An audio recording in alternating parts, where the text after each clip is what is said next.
Obrolan iman Kristen kita bersama saya Bob Defense. Kita ngobrolin Alkitab ya.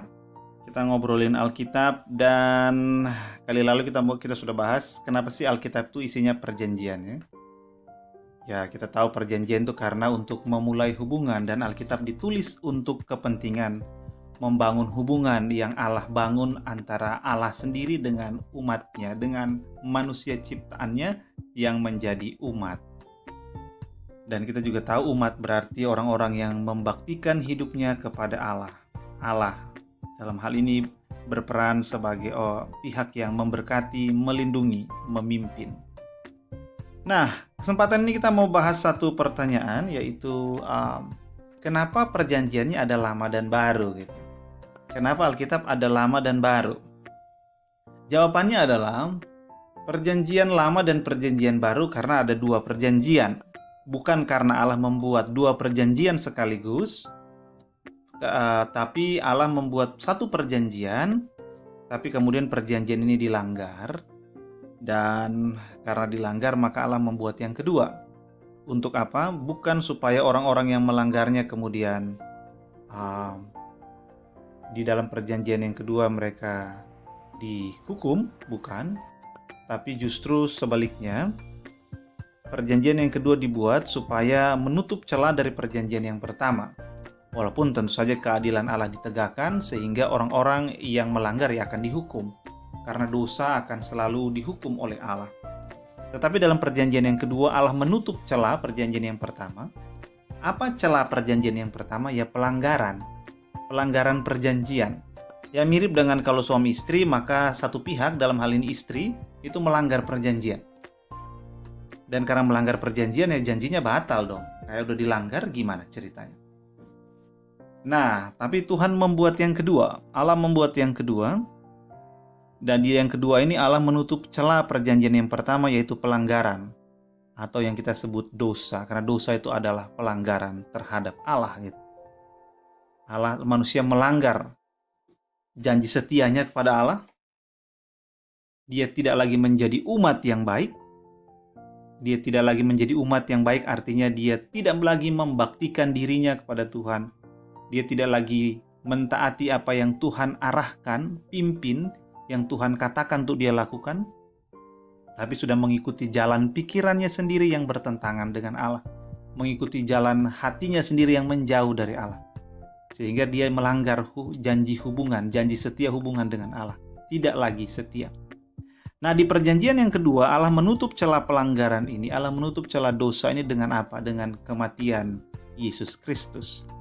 Itu kenapa dalam perjamuan kudus, perjamuan malam ketika Tuhan dan murid-muridnya, dia berkata, inilah cawan perjanjian baru yang dimeteraikan oleh darahku.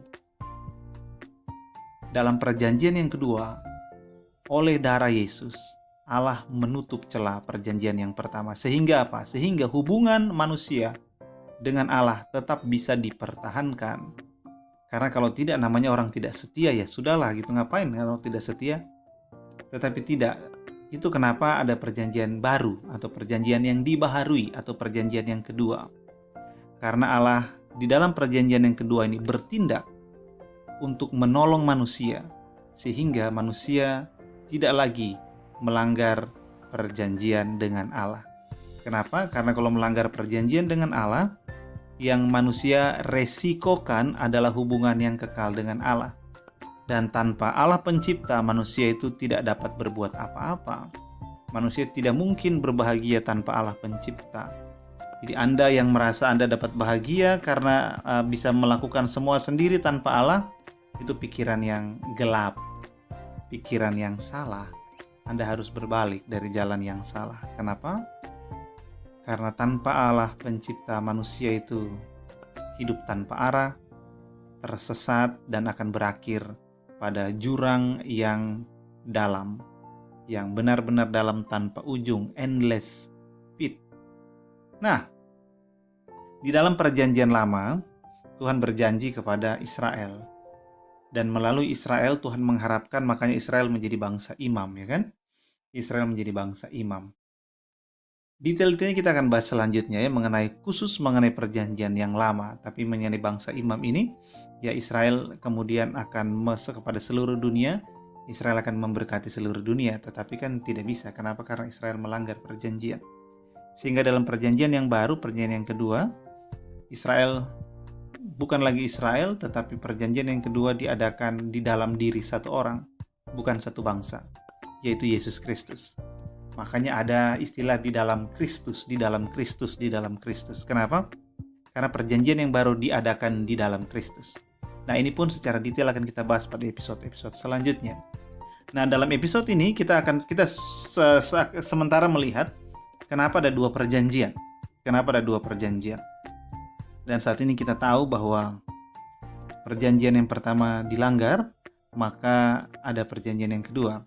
Dan Tuhan berkenan memilih satu bangsa untuk dia berjanji kepada bangsa itu, dan melalui bangsa itu dia akan berjanji kepada seluruh umat manusia. Jadi istilahnya Israel itu bukan bangsa yang khusus dalam arti Israel itu khusus, terpilih, bangsa yang lain nothing. Bangsa yang lain gak ada apa-apanya, gak gitu. Justru Israel dipilih untuk menjadi pelayan bagi semua bangsa yang lain dengan cara menjadi konektor dengan Allah gitu. Konektor manusia dengan Allah, yaitu dia menjadi bangsa imam. Tapi kan mereka gagal gitu, karena mereka melanggar perjanjian. Nah, dan pelanggaran ini membuat rencana Allah untuk membangun hubungan dengan seluruh dunia melalui Israel itu gagal. Dan karena rencana Allah gagal melalui Israel, Allah membuat perjanjian yang kedua, yang tidak lagi dibangun melalui satu bangsa untuk nanti ke seluruh dunia, tetapi Allah mengutus anaknya langsung untuk memastikan bahwa yang kedua ini tidak akan gagal. Sehingga perjanjian yang kedua diadakan di dalam Kristus. Jadi siapa yang mau memiliki hubungan dengan pencipta, ia harus masuk di dalam perjanjian di dalam Kristus. Itu kenapa Yesus hanyalah satu-satunya jalan.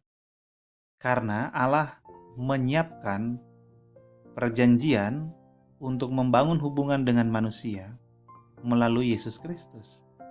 Karena tanpa Yesus Kristus tidak akan ada perjanjian yang kedua. Karena perjanjian yang pertama sudah gagal. Tapi kenapa harus Israel? Kenapa harus Israel? Nah, episode selanjutnya nanti.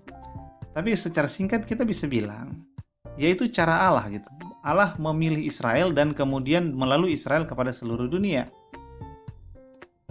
Dan karena sudah tidak bisa, karena Israel sudah mengeraskan hatinya, maka Allah mengirim anaknya untuk menjadi di dalam dia seluruh umat manusia itu datang kepada Allah untuk membangun hubungan. Nah, jadi kenapa di dalam perjanjian baru di dalam Alkitab selalu kata yang muncul berkali-kali adalah di dalam Kristus.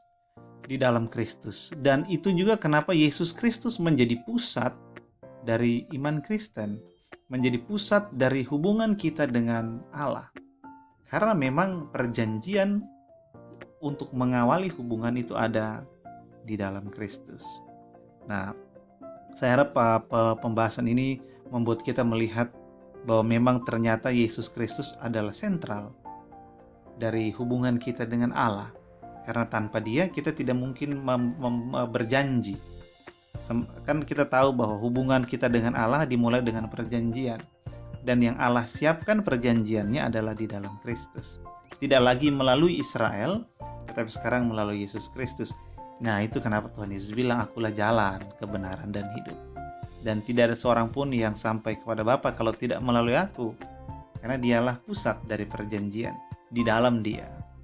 Itu perjanjian. Dimeteraikan, cawan ini adalah perjanjian baru yang dimeteraikan oleh darahku.